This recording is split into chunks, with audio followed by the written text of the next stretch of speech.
Assalamualaikum warahmatullahi wabarakatuh. Perkenalkan, nama saya Risma Tangke Allo dari Prodi Bimbingan dan Konseling dengan NIM 210404 501017. Hari ini saya akan mempresentasikan makalah saya yang berjudul Empati dan pendekatan direktif, non-direktif, eklektif, dan pendekatan konseling dalam paradigma psikologi. Langsung saja pada materi yang pertama, yaitu pengertian empati. Empati merupakan kemampuan dalam menempatkan diri, baik itu perasaan maupun pikiran orang lain, tanpa harus terlibat dalam perasaan atau tanggapan orang lain secara nyata. Hal ini serupa diperjelas oleh Taufik 2012 bahwa empati merupakan suatu aktivitas untuk memahami apa yang sedang dipikirkan dan dirasakan orang lain, serta apa yang dipikirkan dan dirasakan oleh orang yang bersangkutan terhadap kondisi yang sedang dialami orang lain, tanpa yang bersangkutan kehilangan kontrol dirinya. Dalam Rakana 2020. Materi yang selanjutnya yaitu komponen-komponen empati. Tatar mendefinisikan komponen sebagai bagian yang mempunyai peranan penting di dalam aspek berlangsungnya suatu proses pencapaian suatu tujuan di dalam sistem. Oleh karena itu, komponen-komponen empati dapat diasumsikan sebagai bagian-bagian penting dalam aspek keberlangsungan proses empati. Komponen empati menurut Ani antara lain sebagai berikut. Yang pertama, sikap. Melihat realita dari sudut pandang orang lain tanpa dirinya lebur di dalamnya. Yang kedua, mengerti perasaan orang lain. Yang ketiga, suka menolong. Keempat, kasih sayang. Kelima, kesadaran diri. Kesadaran diri semakin terbuka pada emosi diri sendiri. Semakin terampil kita membaca perasaan dan mampu membaca pesan nonverbal. Selain itu, Taufik tahun 2012 membaginya ke dalam 4 komponen, yaitu komponen kognitif, afektif, kognitif dan afektif, serta komponen komunikasi. Yang pertama, komponen kognitif. Komponen kognitif merupakan perwujudan dari multiple dimensions seperti kemampuan seseorang dalam menjelaskan suatu perilaku, kemampuan untuk mengingat jejak-jejak intelektual dan verbal tentang orang, dan kemampuan untuk membedakan atau menyelaraskan kondisi emosional dirinya dengan orang lain. Selain itu, konsep dasar tentang komponen kognitif tersebut menjadi referensi bagi komponen perseptual atau kognitif berperan penting dalam berempati. Nah, komponen afektif. Empati sebagai aspek afektif merujuk pada kemampuan menyelaraskan pengalaman emosional pada orang lain. Aspek empati ini terdiri atas simpati, sensitivitas, dan sharing penderitaan yang dialami orang lain, seperti perasaan dekat terhadap kesulitan-kesulitan orang lain yang diimajinasikan seakan-akan dialami oleh dirinya sendiri. Namun demikian, akurasi dari empati afektif ini berbeda-beda. Yang selanjutnya yaitu komponen kognitif dan afektif.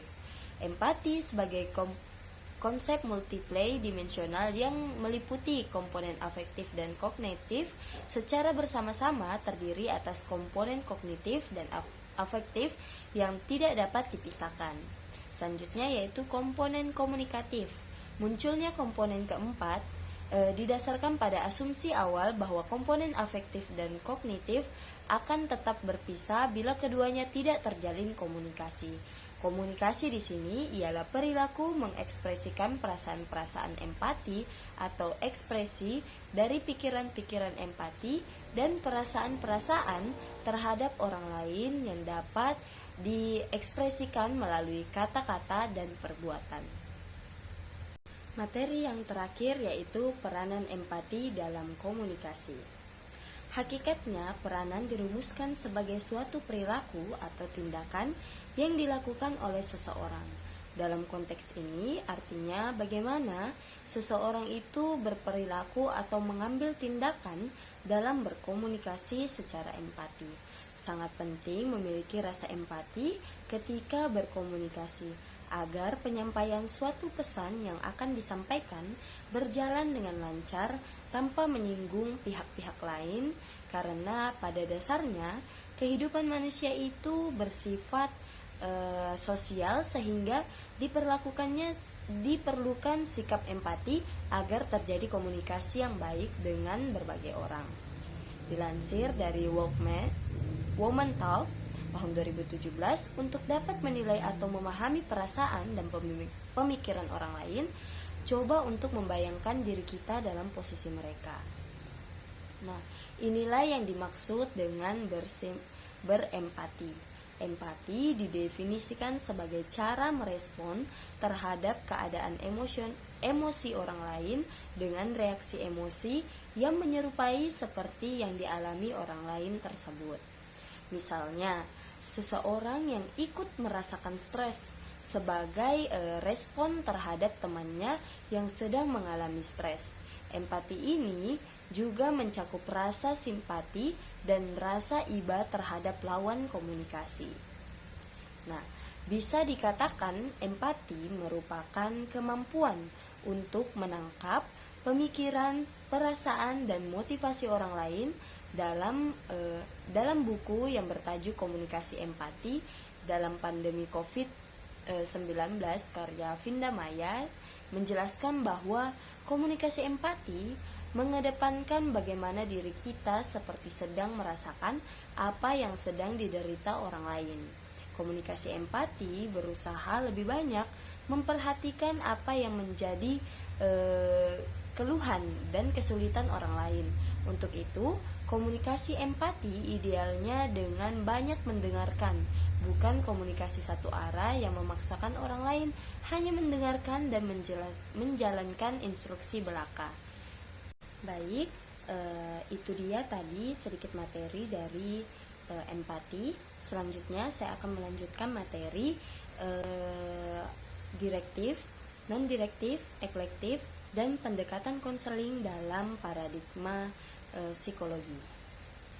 Materi yang pertama yaitu pendekatan direktif. Yang pertama yaitu konseling direktif.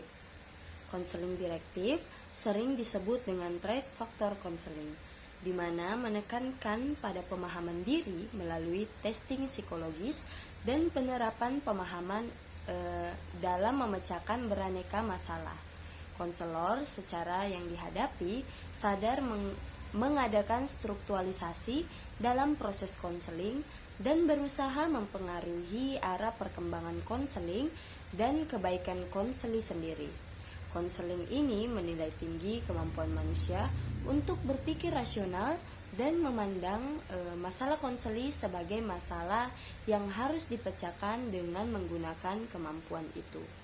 Berikut ini beberapa ciri konseling direktif. Yang pertama, konselor memegang sebagian besar tanggung jawab mengenai keputusan dan pemilihan untuk memecahkan masalah konseli. Yang kedua, konseli dapat menerima cara pendekatan ini, khususnya mengenai cara dan sifat hubungan dalam proses konseling dengan cara pendekatan yang sifatnya langsung dan memimpin. Yang ketiga, konselor mengumpulkan informasi mengenai masalah konseli. Yang keempat, konseli hanya melengkapi informasi dengan mengikuti tes, mengisi daftar pribadi, dan sebagainya. Yang kelima, konselor mempelajari data-data dan menafsirkan data-data tersebut.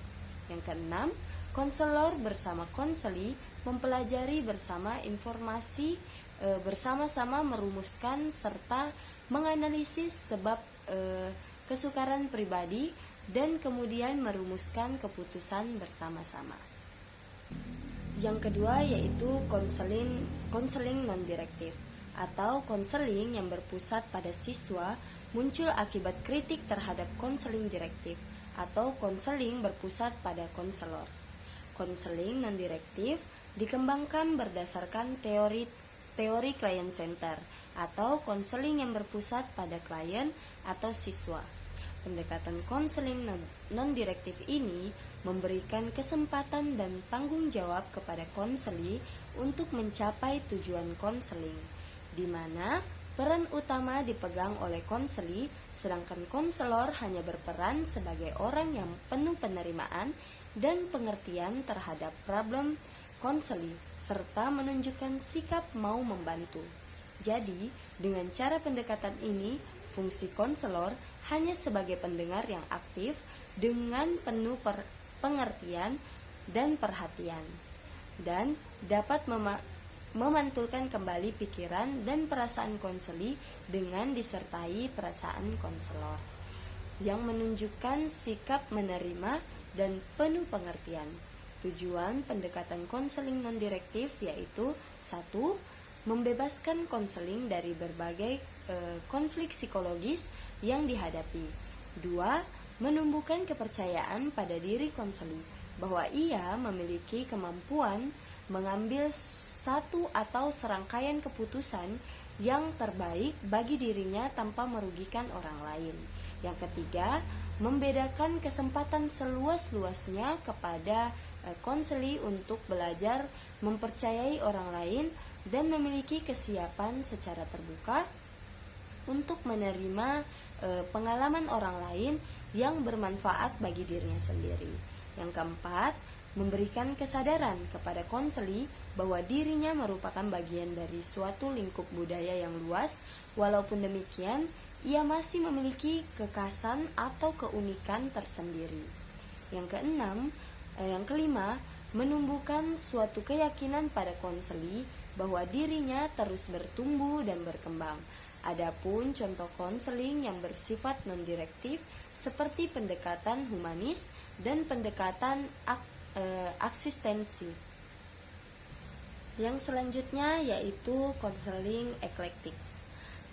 Dapat disebut dengan pendekatan konseling integratif yang menunjukkan dalam konseling ini berpegang pada pandangan teoritis dan pendekatan yang merupakan perpaduan dari berbagai unsur yang diambil atau dipilih dari berbagai konsep, serta pendekatan tujuan dari layanan ini adalah menggantikan tingkah laku yang terlalu kompulsif dan emosional dengan tingkah laku yang bercorak lebih rasional dan lebih konstruktif.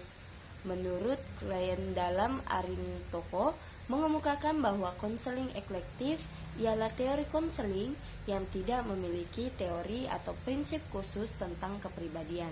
Sedangkan pandangan Stone dalam buku Fundamentals of Counseling, konseling eklektif sebagaimana dikonsepsikan oleh Tom mengandung unsur positif dan negatif. Dari uraian di atas dapat dikemukakan bahwa konseling eklektif adalah konseling yang memilih teori yang baik dari bermacam-macam teori, metode, dan pengalaman praktik untuk dipergunakan bersama-sama dalam menghadapi konseling.